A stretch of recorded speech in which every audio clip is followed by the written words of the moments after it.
Seja bem-vindo à GO Papers. Aqui a gente te ensina como se manter atualizado em ginecologia e obstetrícia, mesmo que você tenha pouco tempo para estudar. Eu sou o Jader Burtê. Eu sou o Fabiano Serra. E hoje a gente vai falar sobre o manejo do diabetes gestacional. Esse tema aí que é tão comum, tão prevalente no nosso dia a dia, né? Como é que a gente vai manejar, como é que a gente vai conduzir, né, essas pacientes do ponto de vista terapêutico? Esse que vai ser o nosso foco nesse podcast. E que eu adoro, né, Jade? Você sabe que eu adoro diabetes e gestação, né? Bora lá, vamos conversar um pouquinho. Primeira coisa, como é que deve ser a abordagem inicial das pacientes com diabetes gestacional? Se a gente vai lá e faz um diagnóstico, né, uma paciente, vamos pegar assim, um caso bem do dia a dia, né, uma primigesta que chega lá no seu consultório, você pede os exames, né, de primeira consulta, e ela chega ali com uma glicemia de jejum de 95, né, pum, diagnóstico de diabetes gestacional. Como é que deve ser a abordagem inicial aí dessa paciente? Tá, a primeira coisa que eu quero dizer é que, assim, prestem atenção porque o diagnóstico é uma glicemia de jejum maior ou igual a 92. Fez o diagnóstico de maior ou igual a 92, não precisa repetir, já é diagnóstico, essa paciente já tem diabetes gestacional. Então, assim, não vai precisar fazer TOTG, diagnosticou, gente, é diagnóstico. Beleza, diagnosticamos, quais são as primeiras orientações que a gente vai fazer para essa mulher? Então, a gente vai orientar que ela deve fazer dieta, né? Então, uma dieta não é com com controle excessivo, restrição de carboidrato, essa mulher deve comer sim carboidrato, mas os carboidratos, se possível, devem ser integrais e sempre associados a uma proteína, gordura, para realmente também diminuir esse processo de absorção e aumentar o índice glicêmico, né? Então a ideia é abaixar o índice glicêmico com a associação da proteína e da gordura. E aí, a dieta é a primeira coisa. Na sequência, a gente tem que pensar nos exercícios físicos. Se essa mulher já pratica algum exercício físico, a gente vai orientar a continuar, ou às vezes até aumentar um pouquinho os exercícios físicos. Se ela é sedentária, a gente vai orientar que ela inicie também os exercícios, se ela não tiver nenhuma contraindicação pela gestação, obviamente. Mas lembrando que ela deve começar mais lentamente. Não adianta uma mulher que saiu do sedentarismo, está grávida, que ela vai começar 5 vezes na semana a fazer crossfit. Né? Não é assim, né, que funciona. Não dá. Então ela vai começar com exercícios leves, se acostumando ali com os exercícios físicos mesmo e aumentando ao longo do tempo. O terceiro tripézinho ali no tratamento dessas pacientes com diabetes gestacional é o controle glicêmico. Então isso é fundamental. Não dá para acompanhar essas mulheres sem controle glicêmico. Então dieta, exercício físico e controle glicêmico. O controle glicêmico, nesse momento em que a paciente ainda não usa insulina, o preconizado é que ele seja feito 4 vezes ao dia. Então jejum, 1 hora ou 2 horas pós-café, 1 hora ou 2 horas após almoço e 1 hora ou 2 horas após jantar. E aí, a gente tem as metas glicêmicas para cada um desses períodos. Então, a meta glicêmica do jejum é menor do que 95 e a meta dos pós-prandiais, se for em 1 hora, menor do que 140, se for em 2 horas, menor do que 120. Perfeito, excelente. Acho que o alvo glicêmico é super importante, né, a gente falar, porque às vezes as pessoas ficam, tá, mas deu um pouquinho ali na trave, né, mas não existe trave, né, existe, na verdade, esses valores, né, que a gente precisa respeitar, e a paciente, é importante, na verdade, que ela registre também, né. Não, e tem que lembrar que, assim, não tenha pena da paciente, gente. Não dá para ter pena da paciente que tem diabetes gestacional. Você deveria ter pena do feto dela fazer uma fetopatia, de ter um polidrâmino, de virar macrossômico, de ter um risco de óbito fetal intraútero. Nesses casos, a gente tem que ter pena, quando ela não recebeu o tratamento de forma adequada. Os cortes, os valores de corte, eles devem sim ser respeitados e essa paciente deve ser orientada. Se não está dentro dos controles, né, nós vamos falar isso já, acredito, a gente tem que entrar com insulina.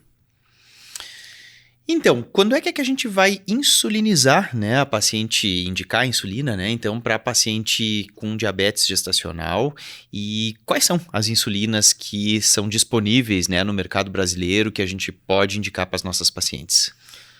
Bom, agora nós vamos entrar numa polêmica, né, Jader? Acabou de sair um estudo da Rede Brasileira de Estudos do Diabetes que considerou a insulinização muito mais precoce e com muito menos alterações. Eu não sei até que ponto isso vai pegar ainda. Eu acho que eu tenho que falar o que está preconizado pela Febrasgo, pelo Ministério da Saúde. Então o que eu vou falar com você é o que está preconizado no manual do Ministério ali de 2019, tá? Que é da Febrasgo, da OPAS. Como é que a gente faz a insulinização dessa paciente? Quando que a gente considera a insulinização?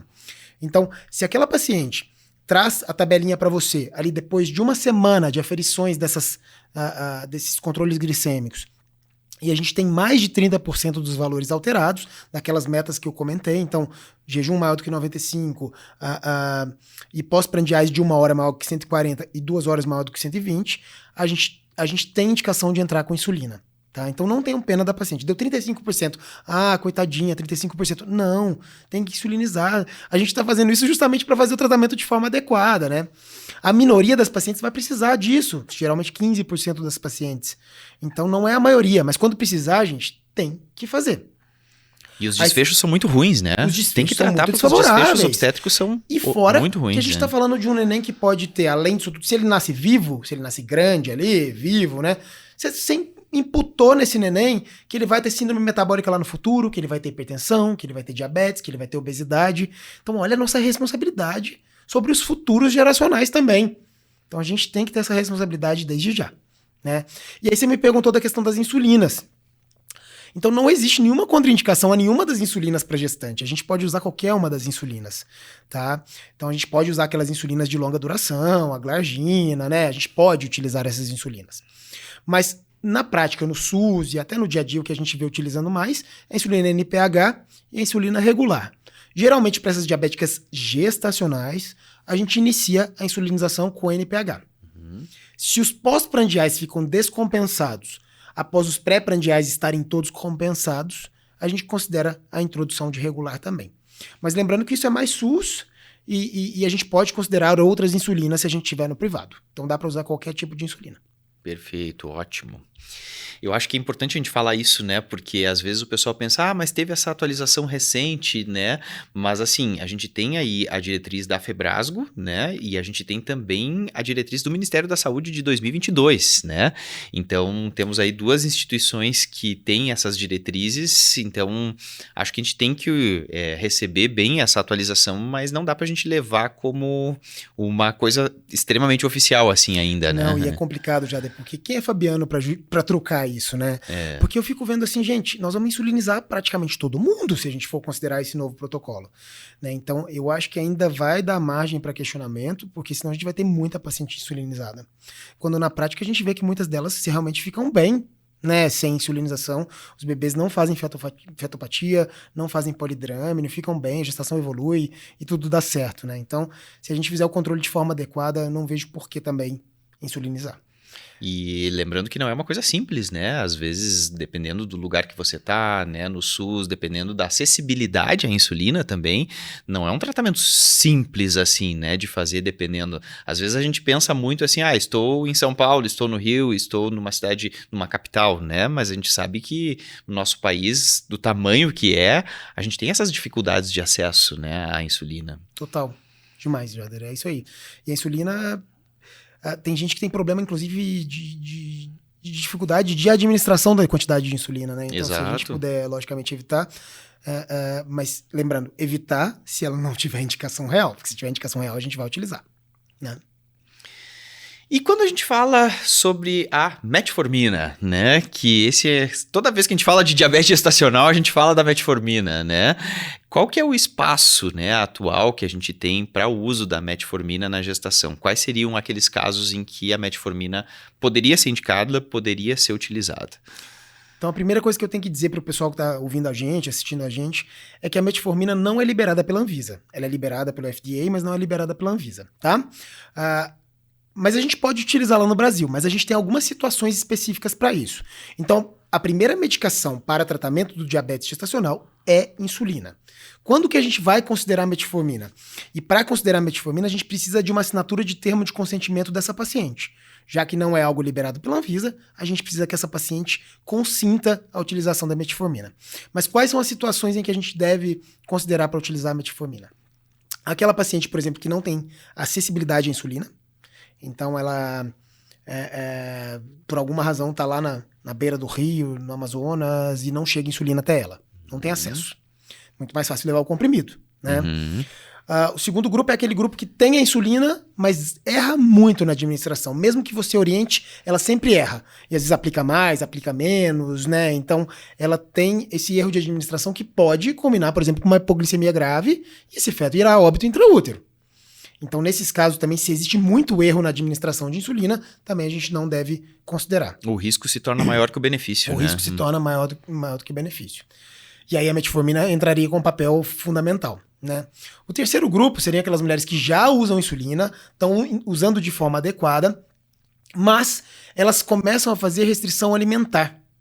Então elas começam a restringir tanto a alimentação, mesmo que você oriente, que não pode fazer restrição alimentar, elas fazem uma restrição alimentar tão absurda para tentar manter os controles glicêmicos e às vezes tirar a insulina, né? Enfim, que isso também pode prejudicar e causar hipoglicemia. Né? Então esse grupo também a gente tem que considerar. O outro grupo seria aquele que usa insulina de forma adequada, mas ela já está usando, por exemplo, altas doses, mais do que 100 unidades dia. Mais do que 100 unidades dia também permite com que a gente introduza a metformina nesse cenário. E existe um outro grupo também, que são aquelas pacientes que têm um excessivo ganho de peso com o uso de insulina. Então a insulina faz elas ganharem tanto peso que aumentam, às vezes, a resistência insulínica, e isso até piora o diabetes. Então, nesses casos, às vezes tem indicação de introduzir a metformina. Boa. E a metformina, na verdade, o grande problema dela é a falta de estudos a longo prazo, né? A longo prazo. Mas a curto e médio prazo a gente já tem, né? A gente de segurança, né? De segurança. Então a gente já tem uma tranquilidade de uso aí bem maior. Ótimo. Em relação à interrupção da gestação na paciente diabética, qual que é o melhor momento para a gente interromper, né, a gestação na paciente diabética com bom controle e aquela que também tem mau controle, né? Qual que seria aquele momento adequado, né, para a gente fazer a interrupção? Tá, geralmente a gente considera a interrupção dessas diabéticas gestacionais com 40 semanas, tá, Jader? É claro que a gente vai observar todo o cenário. Cada paciente é uma paciente. Eu tenho que individualizar essa mulher, eu tenho que individualizar esse feto. Será que já tem um feto grande demais para a idade gestacional? Eu tenho um feto que está batendo quase os 4 quilos, ou tem 4 quilos, e essa paciente vai ter parto normal? Eu tenho um polidrâmino? Todos esses cenários devem ser avaliados na hora de se decidir. Porque, por exemplo, se eu tenho uma paciente de 38 semanas com um feto de 3.800 e ela vai ter parto normal, eu não vou esperar ela bater 40 semanas para o feto ter 4.200 para virar para ela, olha, minha querida, a partir de agora a gente vai fazer uma cesariana porque realmente esse neném não nasce via baixa. Não, né? Não faz sentido. Apesar de também não ter consenso ali dos 4 quilos ou 4,5 kg para fazer prova de trabalho de parto, né? No peso fetal estimado. Mas, em geral, o que a gente vê na nossa prática aí, realmente é o pessoal indicando acima de 4 quilos a cesariana. Então, eu não vou esperar esse feto chegar nos 4 quilos para indicar a cesariana. Então, se eu tenho um feto de 3.800, eu vou indicar a indução do parto. Tá? Mesmo que isso... E na macrosomia, eu vou indicar imediatamente. Uhum. Porque os macrossômicos, eles têm um risco de compressão de cordão, porque são fetos grandes, e eles têm risco, inclusive, traduz pra gente, às vezes, uma descompensação diabética, tem risco de trombose, tem risco de óbito intraútero, né? Então a gente tem risco de uma insuficiência placentária, porque às vezes o feto fica tão grande e a placenta não acompanha esse crescimento do feto que a placenta faz insuficiência. Então a gente tem cenários aí em que a gente pode ter um desfecho muito desfavorável se a gente não resolve a gestação. Então a macrosomia é indicação imediata. Ah, mas o feto tem 36 semanas. Resolução. Tá? Não tem indicação de manter a gestação mais na macrosomia. E aí, assim, se a paciente tiver outras comorbidades associadas, obviamente, né, Jader, que a gente sabe que existe essa chance dessa paciente ter. Se tiver outras comorbidades, aí também vai depender da outra comorbidade associada. Como a gente está falando só de diabetes gestacional, a gente não tem tantas complicações maternas, né? Pra gente falar em vasculopatias, em, às vezes, restrição de crescimento, que também pode acontecer no diabetes tipo 1. Então, não é o cenário esperado aqui nesse caso de diabetes gestacional. Ótimo. E geralmente o diabetes gestacional, ele também acaba vindo associado com outras condições, né? Aqui a gente está falando isoladamente, né? Mas a gente sabe que tem as desordens hipertensivas, né? Que podem acontecer junto, né? Então tem outras coisas, na verdade, que podem estar associadas e não diretamente ligadas aí, né? Ao diabetes gestacional e que acabam indicando também um momento aí a interrupção. É isso aí. Muito bom, excelente. Acho que foi um bate-papo bem legal, bem bacana, assim. Acho que deu pra gente pontuar bastante coisa, né? Importante ter pontuado bem aí essas questões em relação também a essa diretriz nova, né? Que eu acho que, às vezes, quando sai uma coisa nova, o pessoal já pensa, nossa, né? Já vamos começar a fazer assim, né? Acho que a gente tem que olhar com calma, né? As coisas para que realmente a gente também use o bom senso, né? Não É dá isso aí. pra gente esquecer disso, né? Claro que a diretriz é ótima, ela serve, né, como uma âncora para nós, mas também a gente também precisa lembrar, né, do bom senso. Até porque ela pode ou não ser assimilada pelas grandes sociedades, né? Pela Exato. Febrasgo, por exemplo. Vamos esperar para ver. Até que isso seja absorvido de fato, a gente vai fazendo o que está preconizado pela Febrasgo. Excelente. Só isso. Gente, muito obrigado pela participação aí de vocês, pela audiência de vocês. A gente tá sempre trazendo conteúdo novo por aqui. Sigam acompanhando a gente, deixem os comentários e a gente tá justamente com vocês aí na construção de conhecimento, na revisão dos principais temas, para a gente poder fazer um bate-papo bem legal aí, uma construção de conhecimento legal dentro da nossa especialidade. É isso. Tamo junto aí à disposição. Um abraço a todos. Obrigado.